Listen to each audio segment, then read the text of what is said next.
Goeiedag en baie welkom by Jesus Christus, leef in jou. My naam is Paul Stander en ek hou daarvan om in die woord te delf, te leer en dit wat ek dan leer met mense te deel.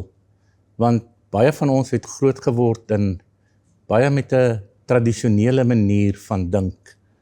Mense het agtergekom dat dit wat jy geleer het jou nie werklik vrygemaak het nie en dat daar baie meer aan die evangelie van Jesus Christus is.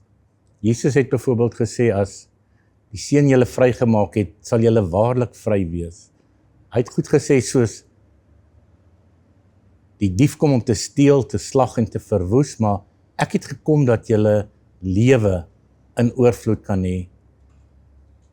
Dit beteken dat daar baie meer in hierdie Christelike lewe is, as wat ons oorspronklik gedink het, en hoekom dit baie belangrik is om jou manier van dink te verander. Dit wat jy geleer het, dit wat jy geglo het tot nou toe, as daar nie werklik vrede en vreugde in jou lewe is nie, dan moet jy vir jouself vra, is hierdie evangelie wat ek glo, is dit verdraai? Hoekom werk dit nie vir my nie? En vandag wil ek met julle een van die groot eienskappe van 'n Christelike lewe bespreek, wat jou lewe totaal en al kan verander. En dit is, wees in alles dankbaar. Dis ook die titel van hierdie boodskap van my vandag. 1 Tessalonisense 5 vers 18 sê, wees in alles dankbaar, want dit is die wil van Christus Jesus oor julle. Paulus sê, dit is die wil van God, in alles. Nou, as mens aan die woordjie alles dink, dan raak jy sommer heeltemal ongemaklik, want beteken dit letterlik alles? Nou, vandag wil ek vir jou gaan wys en leer, dat dit letterlik alles beteken. Ons moet onthou dat ons nie die pottebakker is nie. Ons is die klei.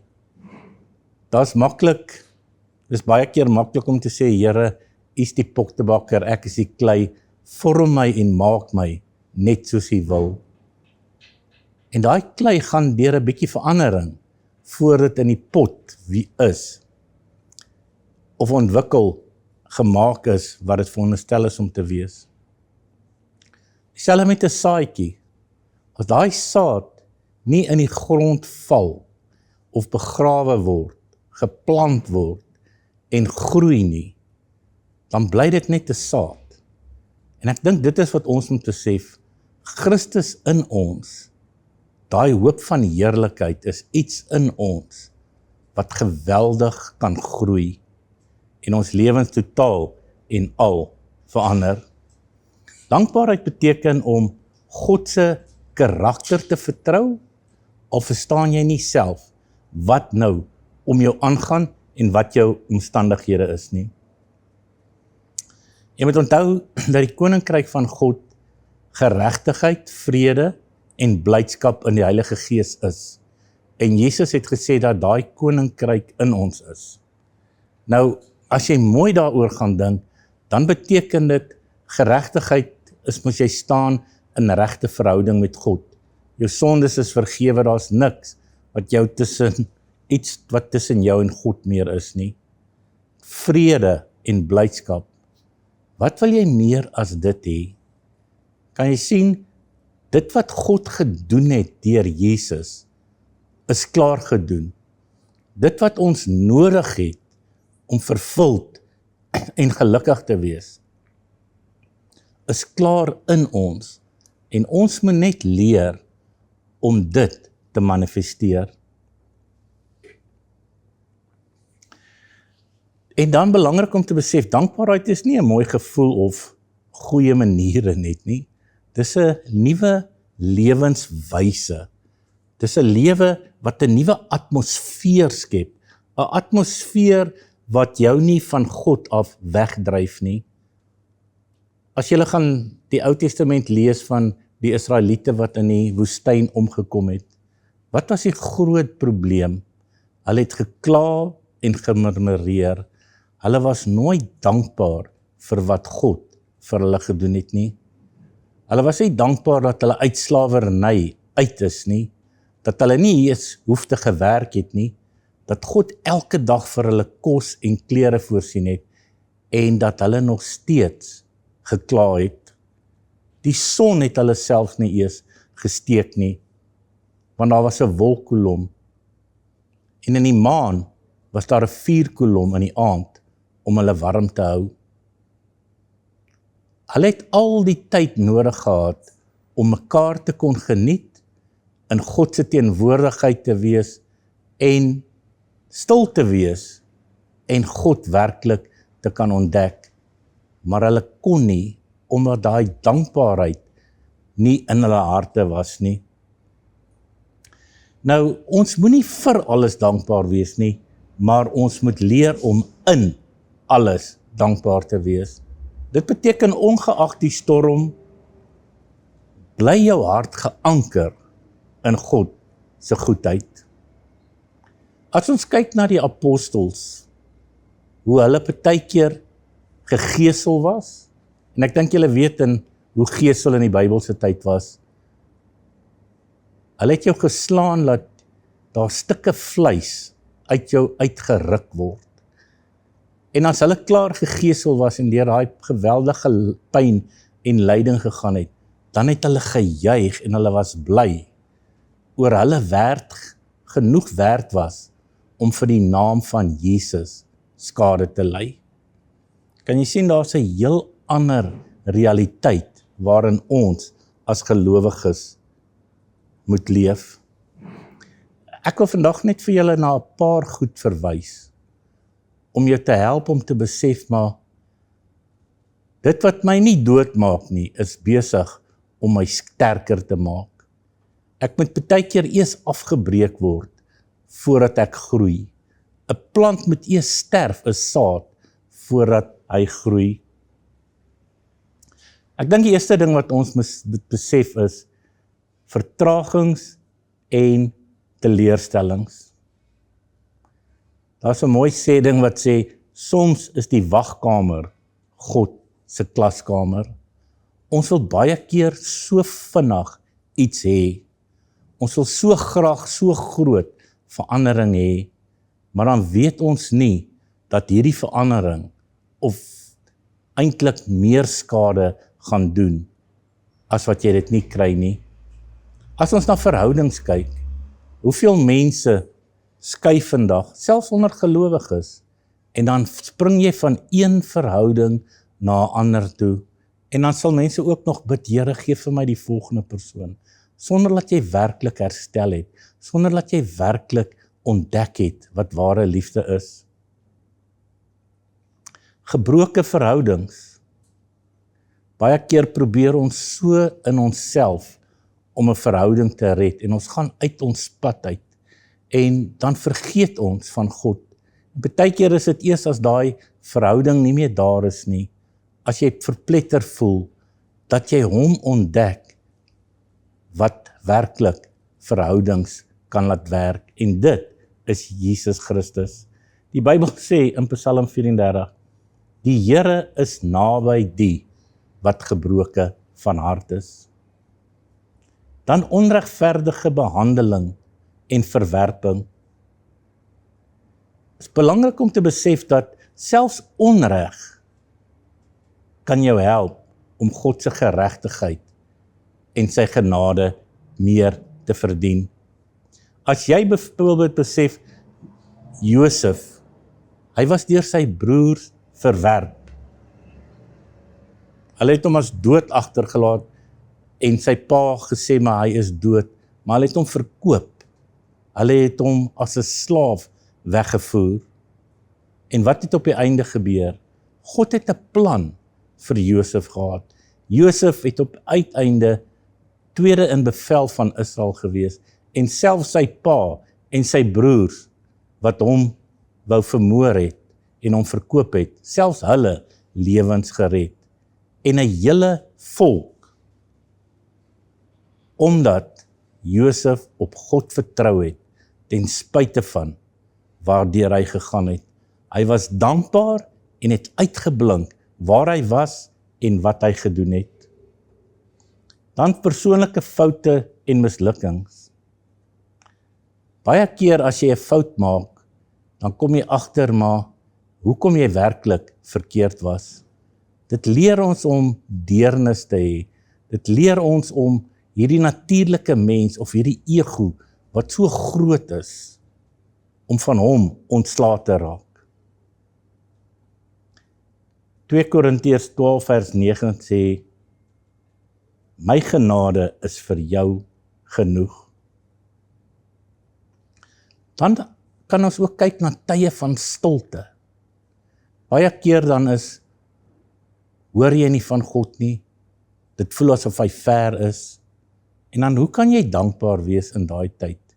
Sien, wanneer jy dankbaar is, beteken dit dat jy nie kla oor gister, of bekommerd oor môre is nie. Die groot ding wat dankbaarheid doen, is dit haal jou uit die verlede of die toekoms uit, en dit plaas jou terug in die nou.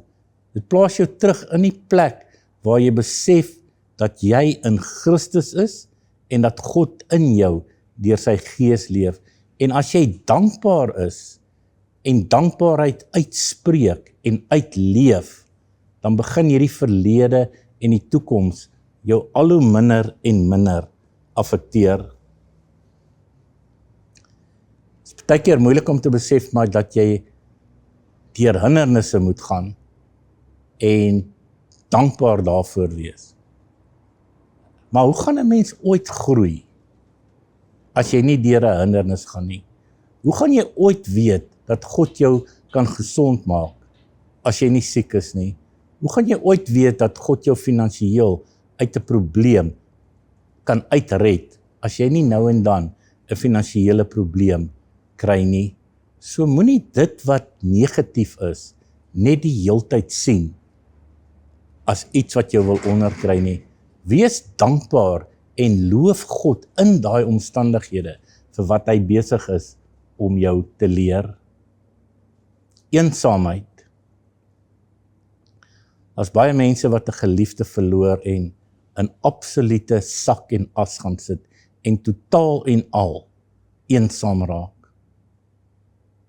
Maar baie keer is daai eensaamheid, ek weet die verlies is groot, maar baie keer het 'n mens soveel vertroue en so afhanklik geraak van ander mense, dat jy nooit werklik vir God ontdek nie.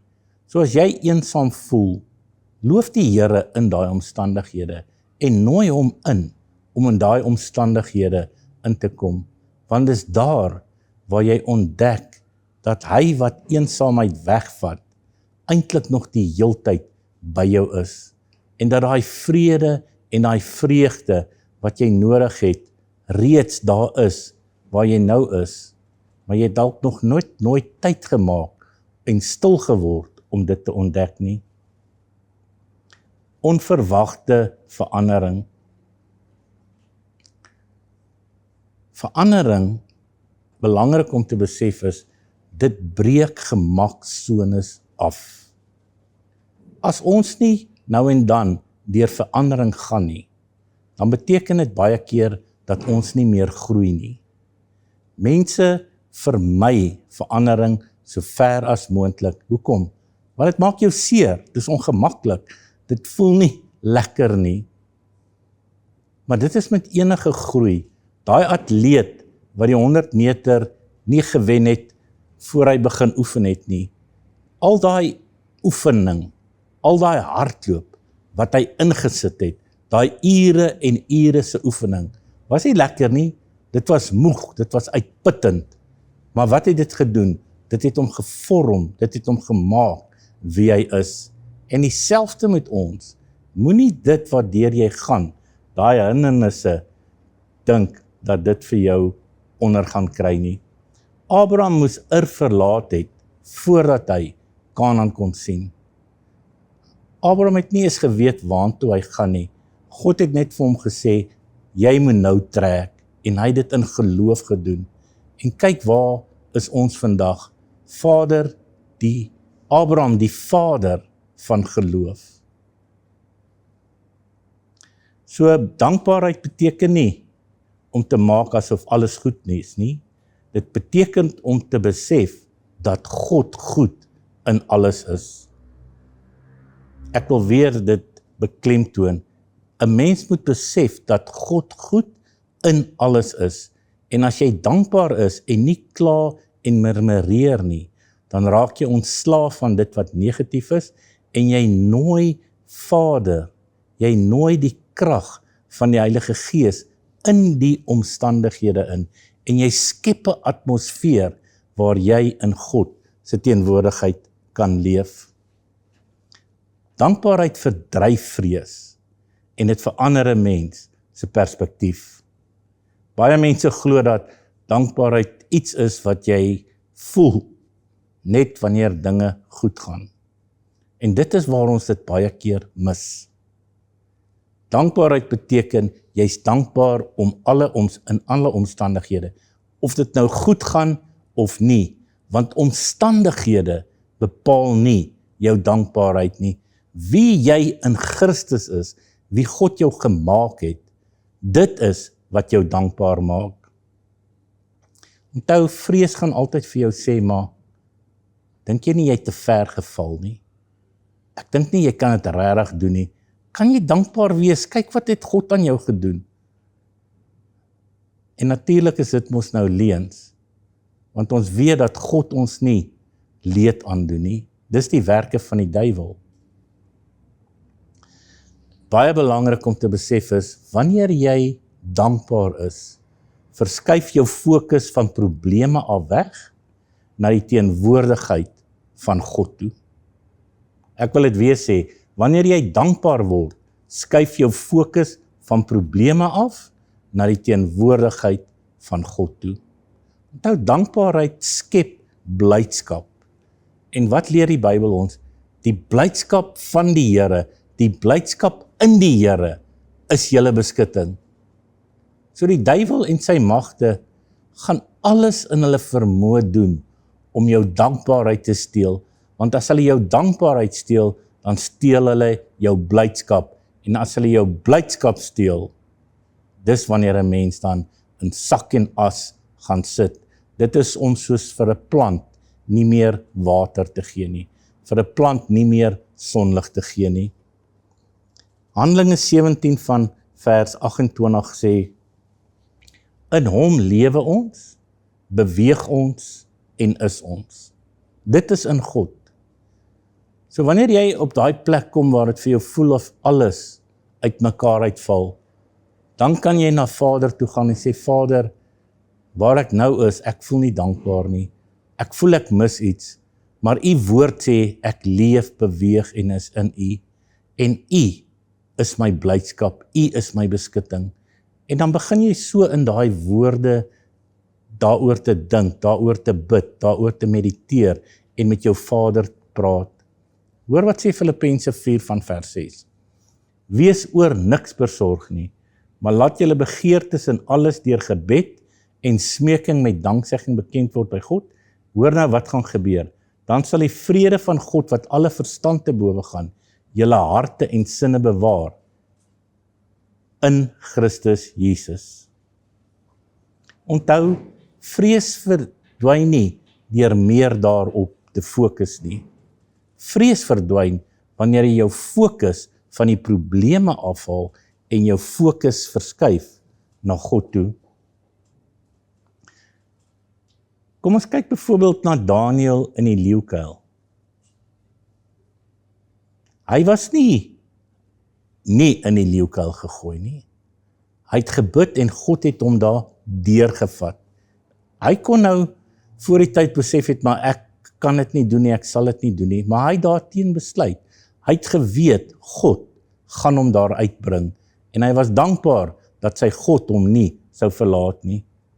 Moses by die Rooi See, hy het met 3 miljoen mense, plus minus sê hulle gestaan, en daar deur die water gegaan, en daai hele volk in 'n woestyn ingevat, wat onmoontlik gelyk het, maar sy fokus was nie die probleem nie, sy fokus was God.